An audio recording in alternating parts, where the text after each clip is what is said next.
Good day. I'm Jim Winship, Senior Diplomatic Correspondent for Diplomatic Connections magazine. Our guest today is the Honorable Patricia and Paddy Torsney, who is Permanent Observer for the Inter-Parliamentary Union here in New York at the United Nations, and a former Canadian parliamentarian, among other things, we should say.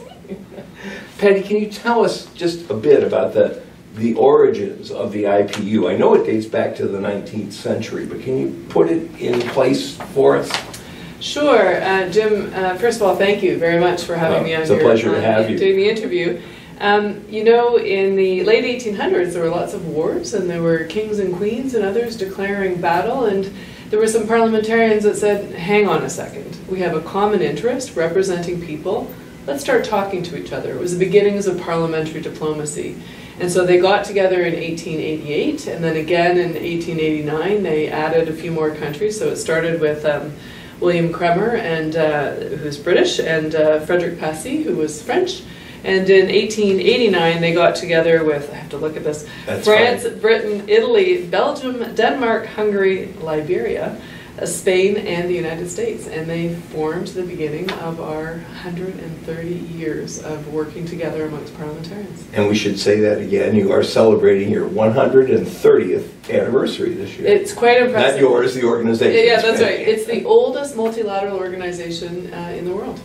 Now, Paddy, you used a term, and intuitively I know what it means, but normally we think of diplomacy as government to government, right, usually executive to executive, exactly, foreign ministry to foreign ministry. But you use the term, and the IPU does, parliamentary diplomacy. Right. Explain to us what you mean by that.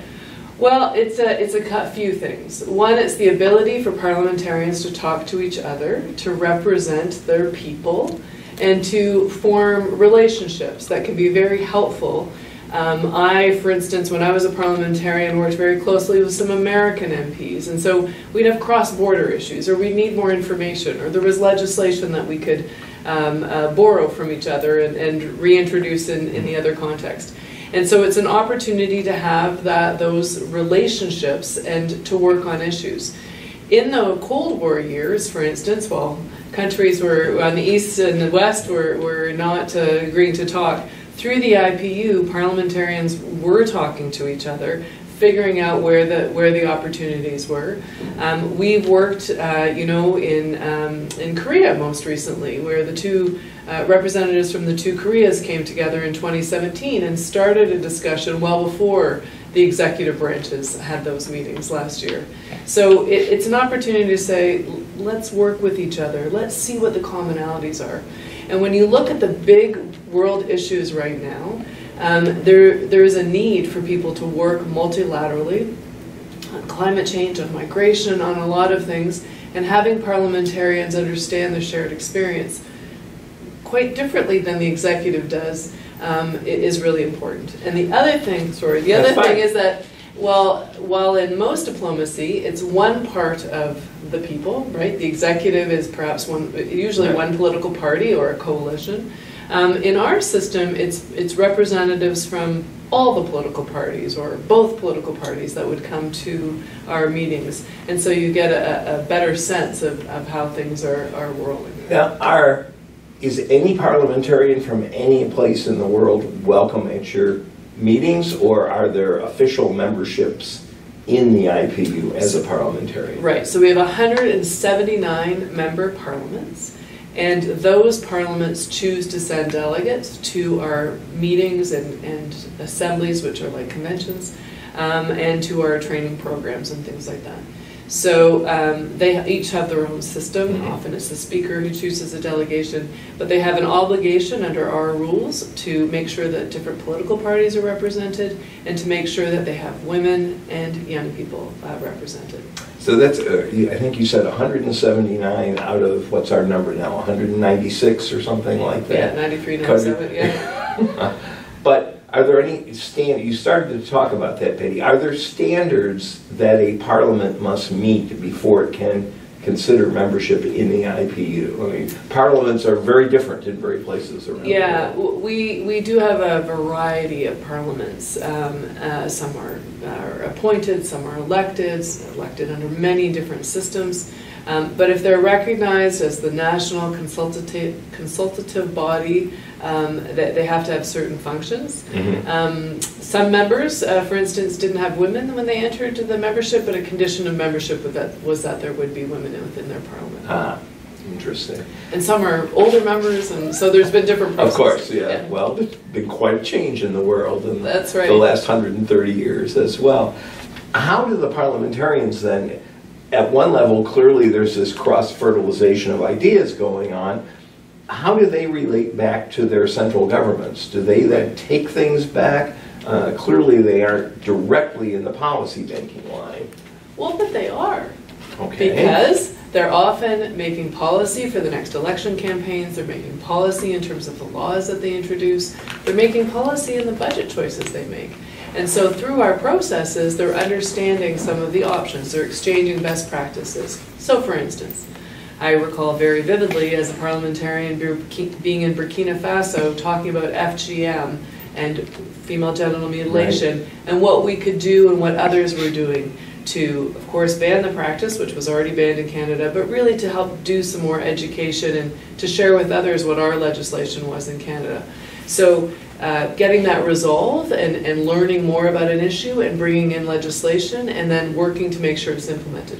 The other thing here in New York and in Geneva, my colleagues, we're working on inserting parliamentary perspectives into the UN processes, making better policy, I would say, but also helping parliamentarians understand what the executive has committed to here. So, for instance, on the SDGs, on the MDGs, the Millennium Development Right. Goals, it's a great example. The world said, let's get more girls to school. But how do you get more girls to school? Well, you may need to pass a piece of Right. legislation that says girls need to go to school. You may need to appropriate a budget to hire teachers and to build schools. That's the work parliamentarians do. And you definitely need to make sure that you're saying to the president and the prime minister and the foreign minister, hey, didn't you sign an agreement in New York?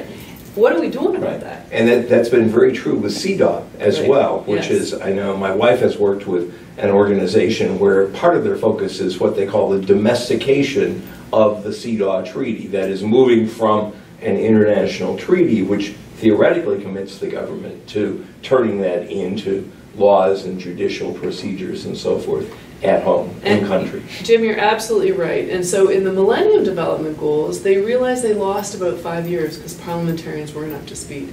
For the Sustainable Development Goals, there was about 2.5 years of consultation. We were part of those consultations. We were shaping what the goals will be.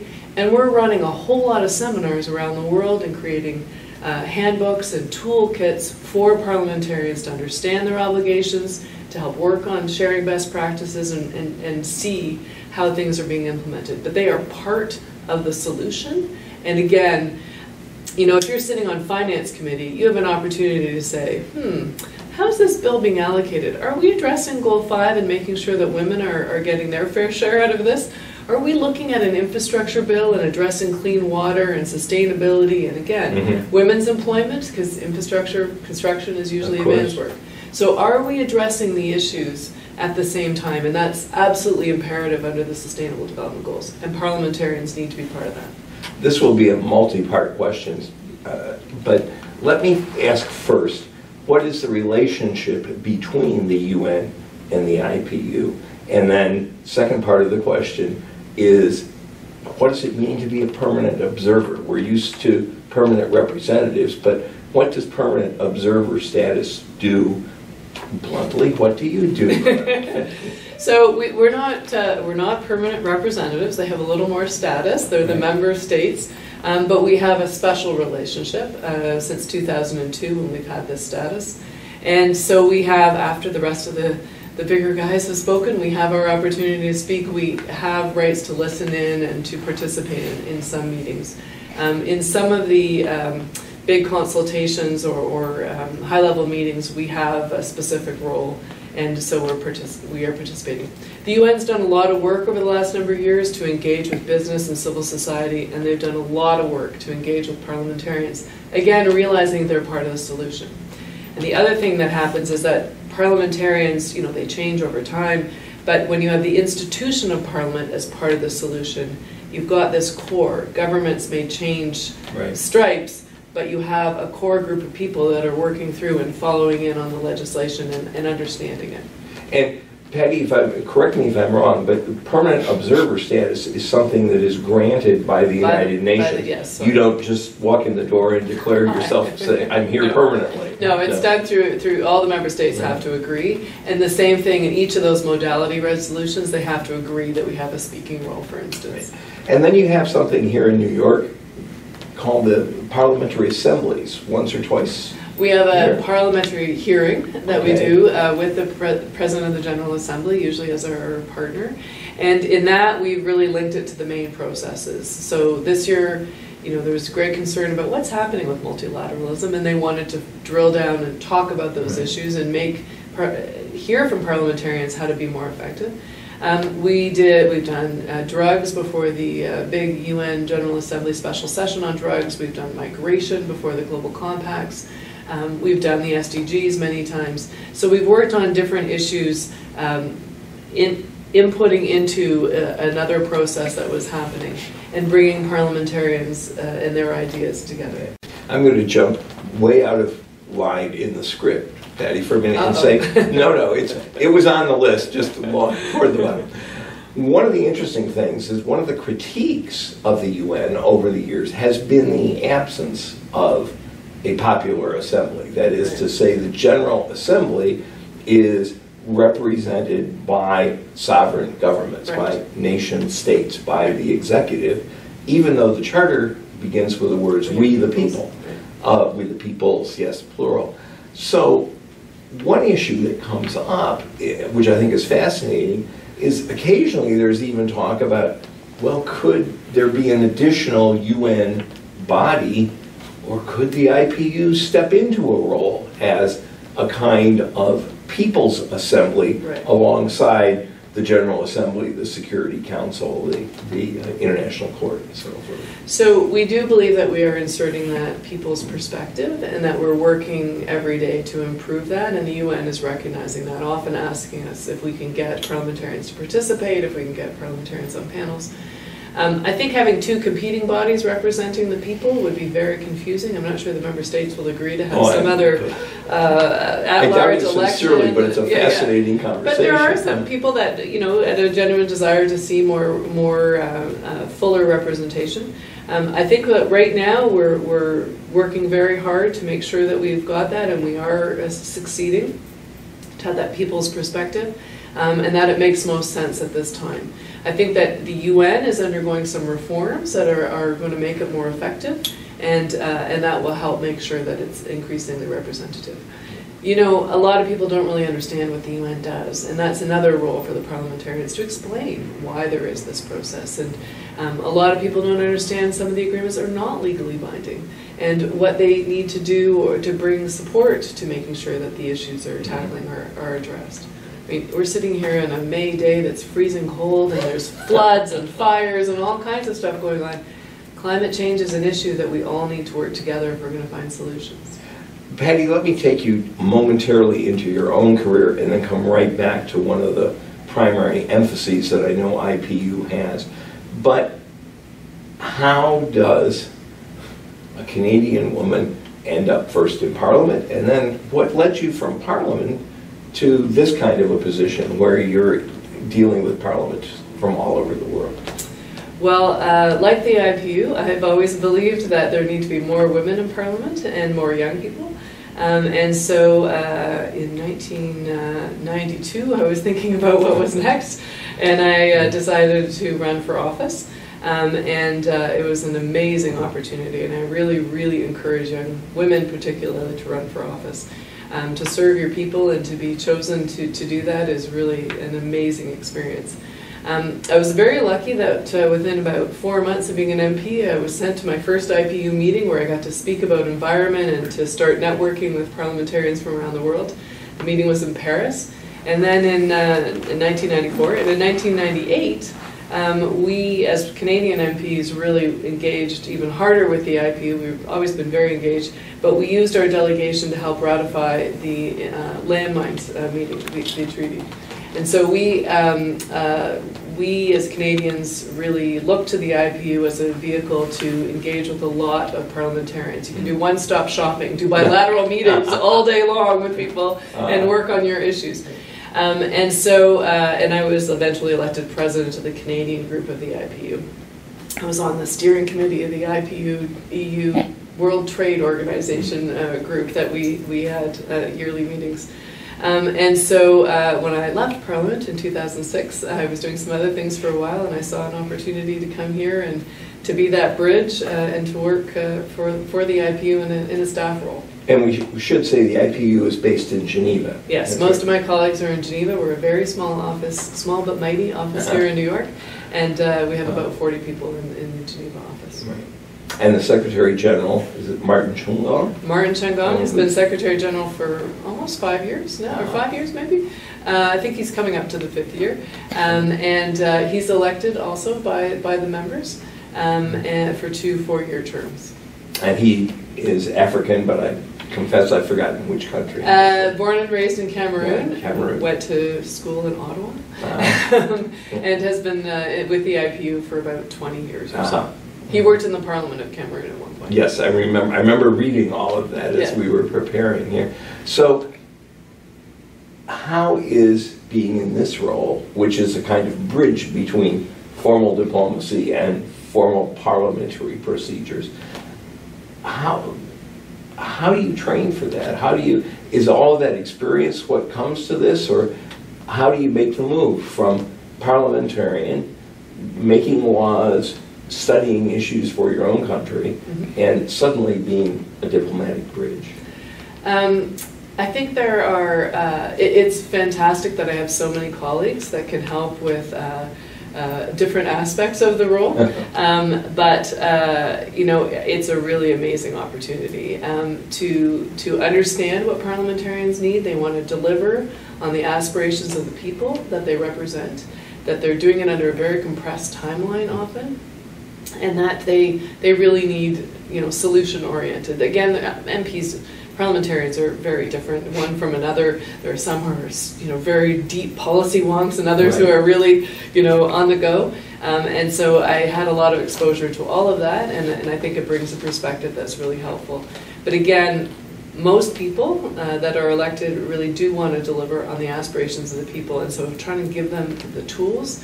We do, as I mentioned to you earlier, we do seminars so that MPs can work on issues and understand something like CEDAW in greater detail so they can become advocates.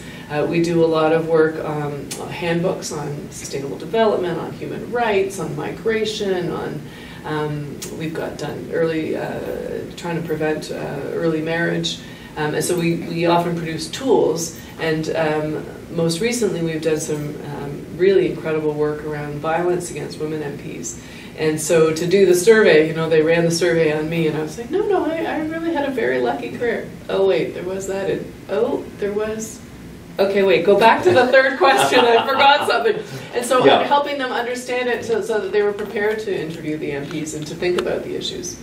So, and the other part of it is communicating, so that's something. I promised we'd come full circle. Yes. One of your primary emphases now is on encouraging greater numbers of women serving in Parliament. Right. How do you go about that? How have you tried to lift up that emphasis? So a few different ways. One, we started tracking the data. For over 20 years, we've actually shown people through our map and through an analysis every year. We do the map every couple years with UN Women.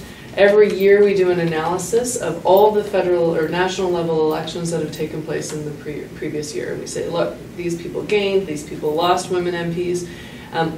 What's working, what's not working. We know that setting targets or quotas or goals by parties or by parliaments means that you will actually get women elected, right? We all had to set goals in our life. If you don't have a goal, you'll never get there. And you need to work on ideas. So we're sharing, again, best practices. And then within our own rules, we have set rules that say if you don't bring delegations that include women, you lose votes. If you consistently doing it, you get into some trouble. So I think, and we think at the IPU, that parliaments need to be representative of people. That means 50% of the people are women, sometimes more. They need to be there too. And from my personal perspective, I think when you have difficult problems to solve, you need more ideas, not fewer ideas. And so having different experiences and people with different backgrounds and different genders, you get a much better quality of discussion and a greater scope of ideas to make solutions. Paddy, there are any number of issues we can and we will try, time permitting, to talk about, but I'm fascinated by an interesting current problem that in one sense, and that's Venezuela, that in a sense pits its parliamentary bodies against the executive. And I know that while IPU is not about to step into the middle of that, I also know it's deeply concerned by that.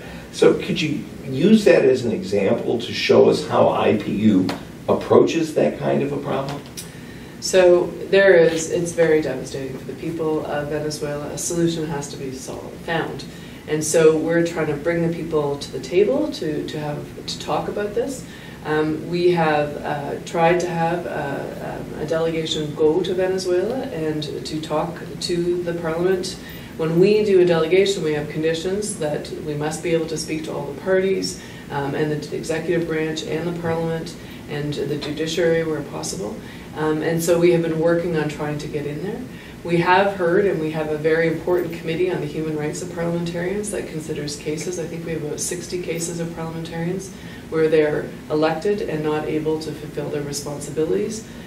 Some not in Venezuela necessarily, but in some cases are jailed or detained, or in other countries they've been killed.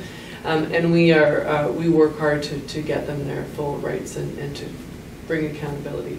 So we do have several cases of Venezuelan parliamentarians. And we're asking the parties and using tools through our geopolitical groups and otherwise to get people to find solutions. Oh, let's go back to a different set of problems, but again, another one that IPU I know has worked on with quite sharp focus, and that's the issues you talked about earlier in terms of global warming, climate change, how to help parliamentarians help their governments move in the direction of responding to climate change. What kinds of programs has IPU undertaken in that area? So in addition to having, at our assemblies we have 4 committees, and one of them is on sustainable development and focuses on sustainable development. So we have worked hard to raise awareness of the issue, to have resolutions on the issues so that people can take action when they go home, and to bring people to some kind of common understanding. We also, at each of those big UN meetings, the one in Paris and the one in Poland last year, we would have a day for all the parliamentarians that are there, and they're talking about the issues and inserting into the bigger processes. But really helping parliamentarians to understand the information and to take action, and again, sharing best practice. It is action-oriented and education. And, again, on migration, which was also on your list of questions, trying to help parliamentarians understand the issues, why it's in everyone's interest to have safe, orderly migration, what are the facts versus the fiction, how to set up proper processes, why it's in everyone's interest, and in migration particularly, how to make sure that we're working to reduce the hatred and the xenophobia, and how to help them communicate what is actually being discussed across the street. We're seeing, Paddy, I'm just going to keep rattling issues at you for a minute here, this rise, you hinted at it earlier, of a kind of really virulent nationalism that goes far beyond national pride and national interest to something that's much more conflictual. And that seems to be competing with what has always been at the heart of IPU, which is this commitment to multilateralism and communication across boundaries. How has IPU tried to step into that issue, this virulent nationalism that we see? Well, Jim, it's tough, huh? Yeah. I mean, And dangerous. Around the sometimes. world, we see these waves. History is a great teacher. And causing me some fear at the same time. I was going to say, forgive me for Sorry. saying, would that it were. Oh, yes, I know. Yes. But even just getting people to be in the same room, to work on the same issues, and to find the commonality. I mean, my goodness, again, do we all not want the same things? So trying to help people break down, see each other, not help people break down, but break down the issues and help them to see the commonality is very important.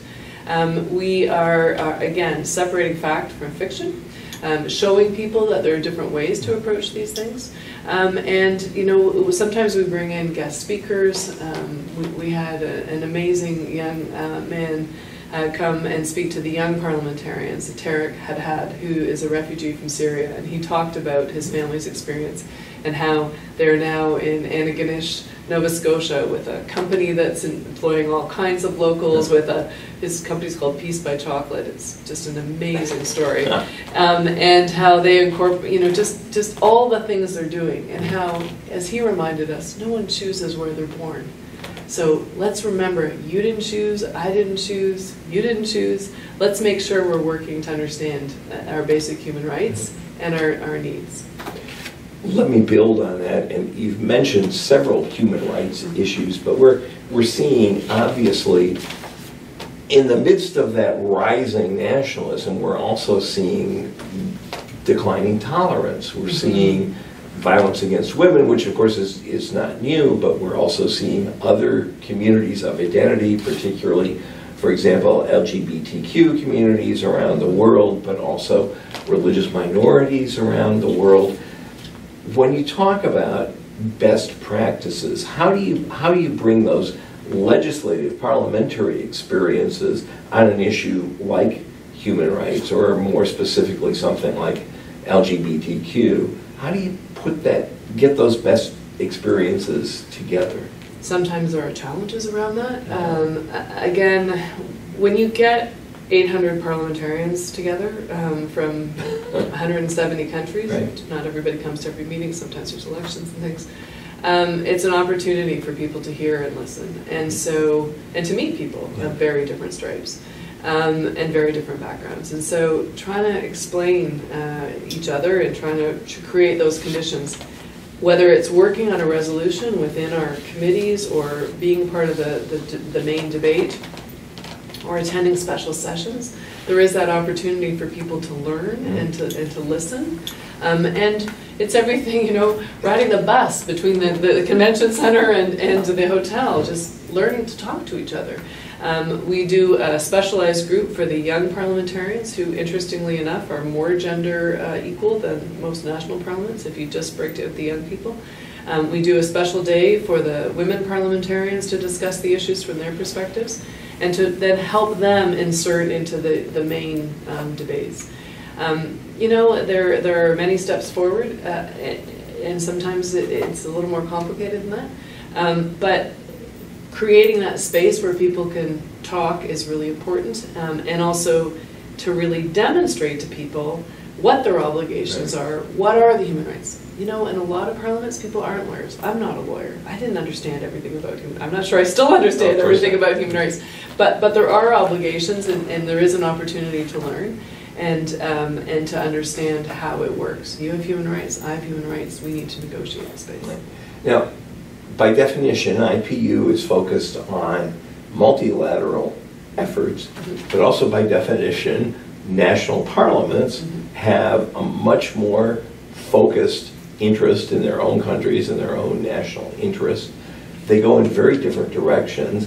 Does IPU in any way seek to grade or rate parliamentary performances, or do you start from the position that if they have a parliament, we're willing to open the doors for them to participate and to be able to talk to each other regardless?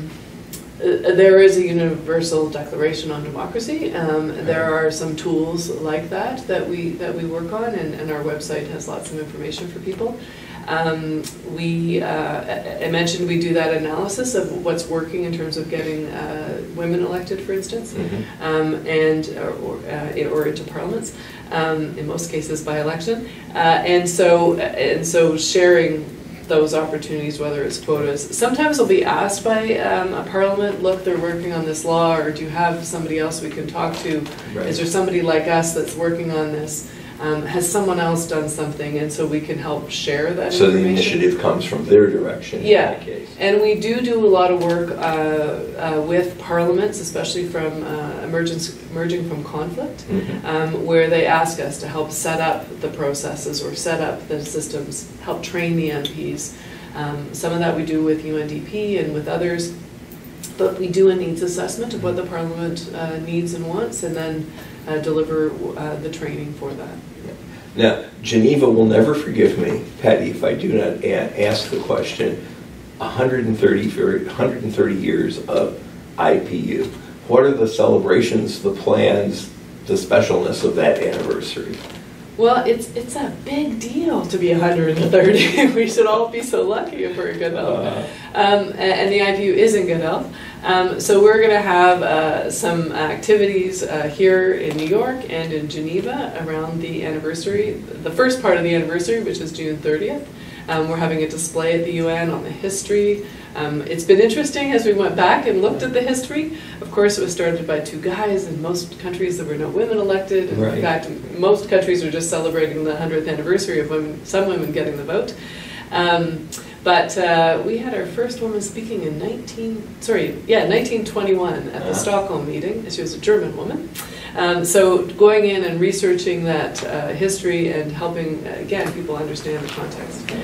There are, hopefully, each of our members is going to celebrate either their joining or their 130th anniversary. We declared last year, June 30th, which is our birthday, the International Day of Parliamentarism. And we also celebrate on September 15th, the International Day of Democracy. So we'll build into our processes some celebrations and some perhaps special talks and things. Still being rolled out, it'll be a whole year of celebration. And why not? When you turn 130, you should celebrate the whole year. What about now?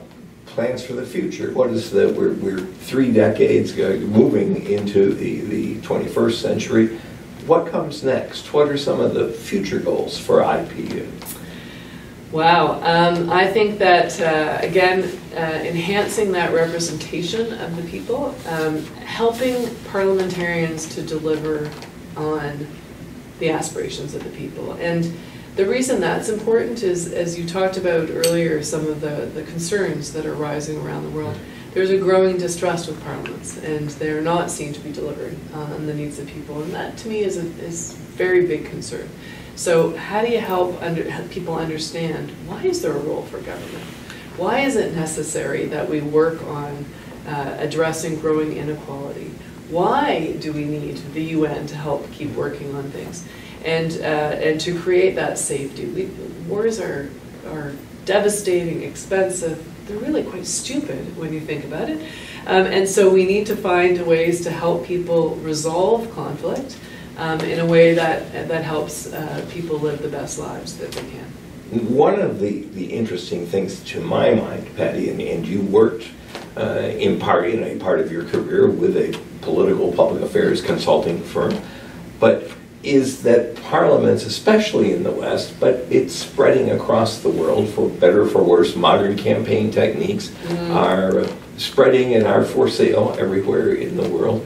But I'm curious, it seems as though in so many parliaments, and Canada is not, but the United States are not alone in this, that electioneering has taken the place of parliamentarian, if you will, if I can coin a word. How does IPU try to, one, do you see and highlight that issue, and two, how can you encourage parliaments to be about the business of studying problems, looking at their country's needs, and legislating, as opposed to this emphasis on full-time electioneering, if you will? Yeah, the U.S. is one of the only systems where it's every 2 years. It's pretty rough. That assumes stable parliaments, we've seen it. Yeah, there is Italy out there, there among are other some countries. You're right, that go sooner than others. Yeah. But again, sharing best practice is important. You know, lots of people are sharing information about legislating on finances, for instance, to reduce the amount of money that's spent.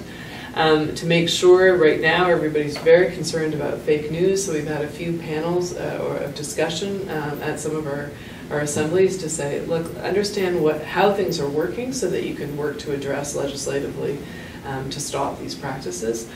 Information is power. It's power for you as a parliamentarian to advocate for changes in the system.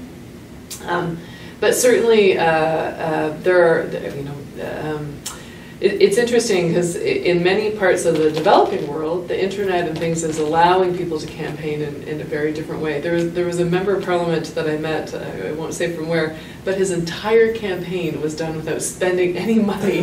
He did it all on the internet, and he won a seat.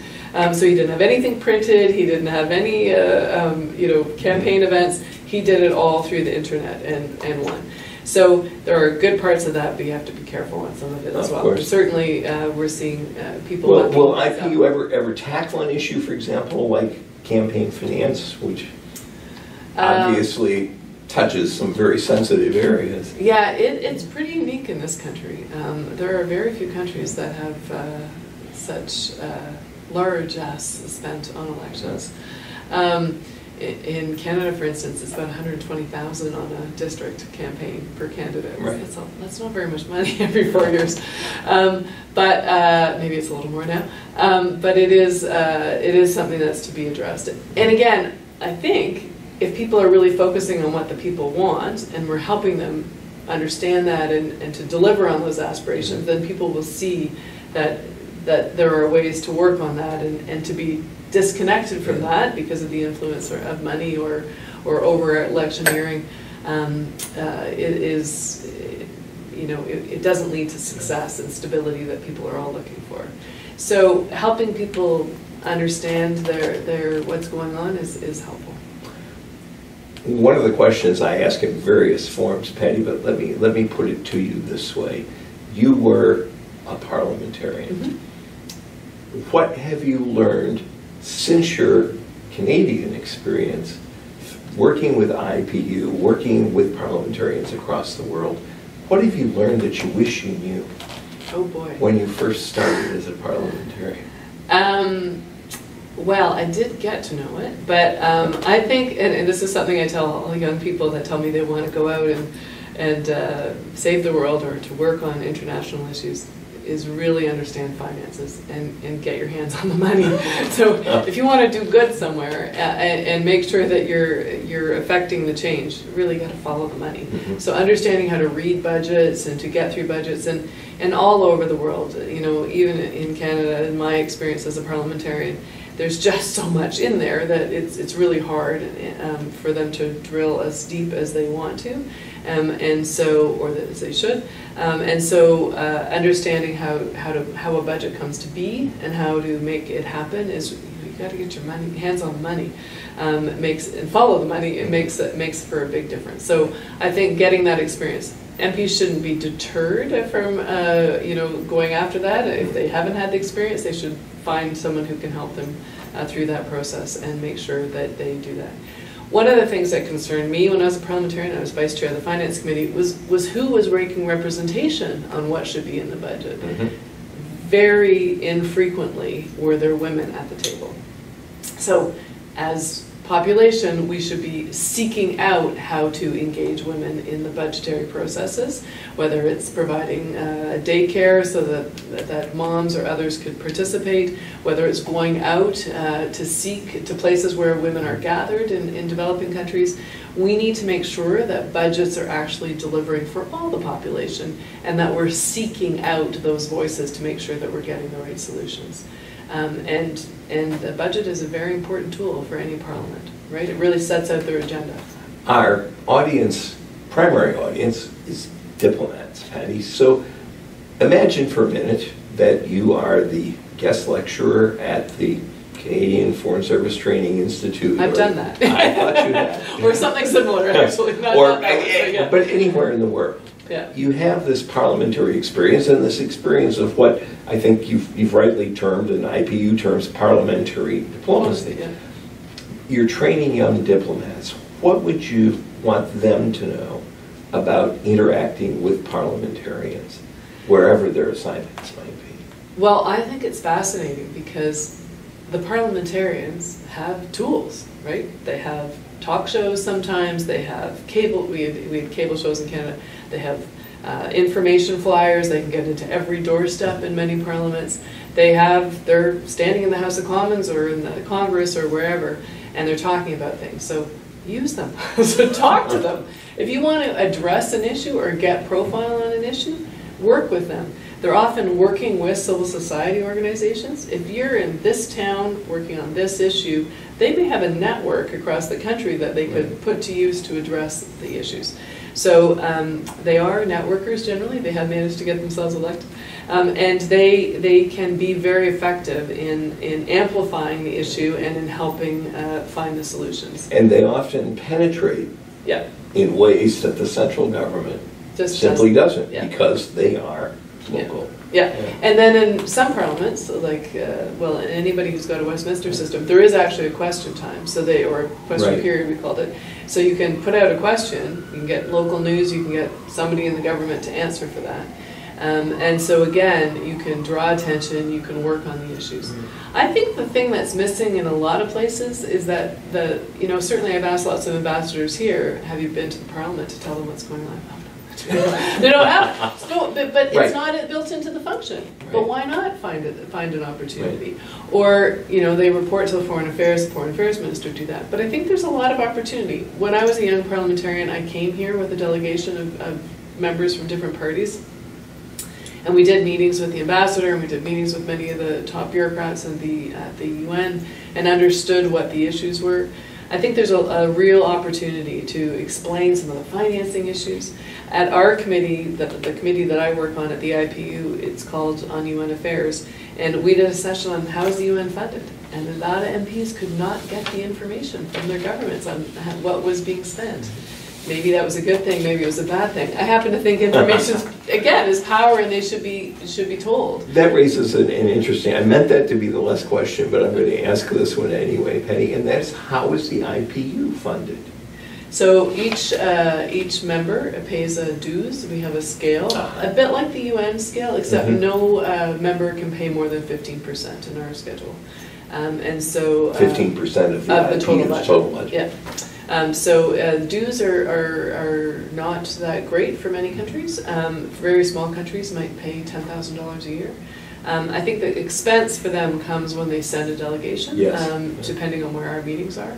And so we look to engage them on different levels at different places. And our those conventions, or those assemblies we call them, they occur in different countries. So we just got back from Doha in the fall. Normally once a year we're in Geneva. This year is a bit unusual. And we're going to Belgrade next. So. Well, I know your travel schedule has been a busy one. That's all right. No apologies necessary at all.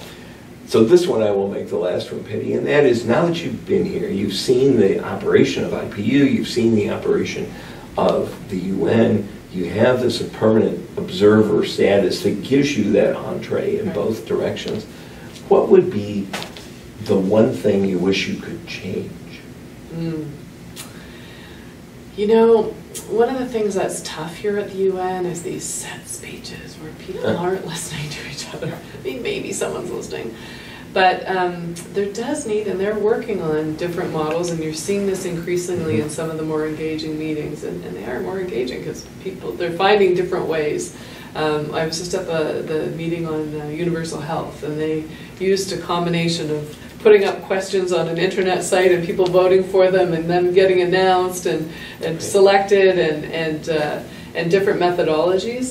They made people not use their presentations. They had to give away their notes, and they were moderated, and really moderated. And that's what we try to do at our meeting, is really get people to talk. Don't give us the party line. Tell us what you think. Listen to each other. And I think that makes for good debate and discussion and better idea generation. And that might make a perfect place to bring this interview to a close. Listen to each other. Yeah. And we hope you'll listen to this interview with Paddy Torsney, the permanent observer of the International Inter-Parliamentary Union here in New York at the United Nations. Paddy, thank you for joining us today. Thanks. For stopping long enough to be here in New York for 24 hours continuously. I'm Jim Winship for Diplomatic Connections. We try to be where you can't be. We try to bring you inside the process of diplomacy, inside the international community. We try to be your diplomatic connection. Thank you for watching, and tune in again.